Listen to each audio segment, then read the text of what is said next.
Have you ever searched for a file on your phone or laptop and wondered why it was easy or difficult to find? Or have you waited for a long time at a bank or ATM because the system was processing? All of that has something to do with file organization. In today's lesson, we will explain what a file is, what file organization means, the types of file organization, and we will use real-life examples you can easily understand. Let's get started. My name is Mr. Godwin. A file is a collection of related data stored together on a storage device like a hard disk, flash drive, or compact disk. For example, think of a school file cabinet. One file may contain student records, another file may contain staff details. Each folder is a file, and the papers inside are the records. File organization refers to how records inside a file are arranged and stored for easy access, retrieval, and updating. Let's use this simple explanation. File, what you store. File organization, how you store it. That is the method or structure used in storing the file. For example, you may keep your clothes in a wardrobe, shirt on one side, trousers on another, shoes at the bottom. That arrangement is file organization. Let's look at the difference between a file and file organization. A file is a collection of data.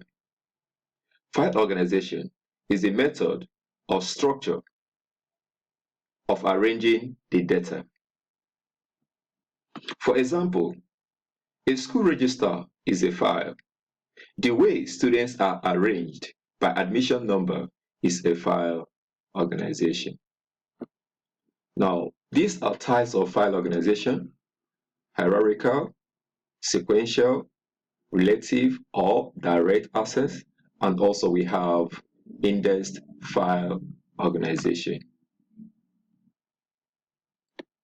This is a tree-like structure where files are arranged in folders and subfolders. For example, on your computer, you have documents. Inside the document, you have a folder named school work. Okay, inside the schoolwork, you have subfolder named SS1. Inside the SS1, you have computer studies. Where is it used? It's used on Windows file system, Android phones, Mac OS folders. They are easy to navigate, easy to categorize. In sequential file organization, records are stored one after another in order, usually by a key like ID number or name. Now, how does it work? To find a record, the system starts from the beginning and reads one by one. For example, students arranged by registration number in a class register, a queue at the bank, first come, first served. Now, let's look at the advantages. Sequential file organization is simple, good for batch processing. Now, the disadvantages: it is slow to find a particular record, difficult to insert or delete files. It is used in payroll systems, end of term results processing. In relative or direct file organization, records are stored at specific location using a formula or hash function. Now, let's look at how it works. If you know the key, you go directly to the record.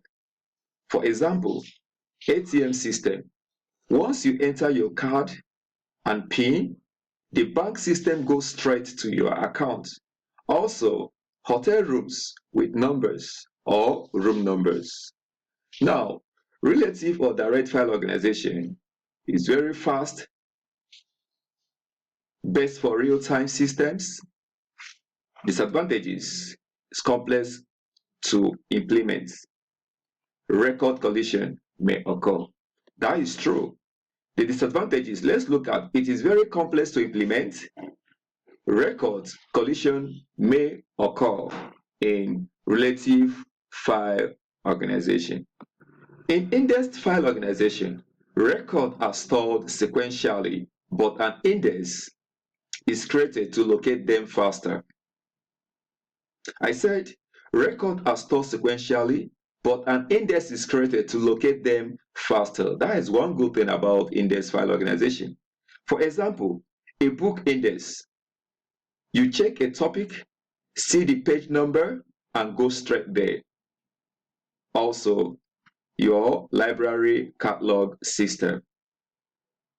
The advantages: faster than sequential. It supports both direct and sequential access. Now let's look at disadvantages. It needs extra storage for index. It is used in customer database and library system. Factors to consider when choosing file organization. Let's look at these factors. You must consider frequency of updates. Banks need fast updating. That is direct or indexed file organization. Number 2, access method, which is reference books, known as random access. The third one, nature of system. You must consider the nature of system. That is real-time systems, which belongs to direct file organization. The fourth one is you must consider storage space. Storage space must be considered. Small storage, which belongs to sequential. Now the fifth one is you must also consider complexity, which is a simple system and it belongs to sequential file organization. Now the last one you must consider is security, which is very sensitive. It's a sensitive data and it belongs to indexed or direct file organization. Home and class activity. Answer the following questions.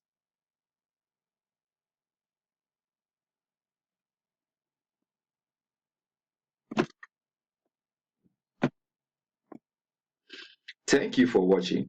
If you found this lesson helpful, like, share, and subscribe to the channel. Turn on the notification bell so you don't miss our next digital technologies lesson.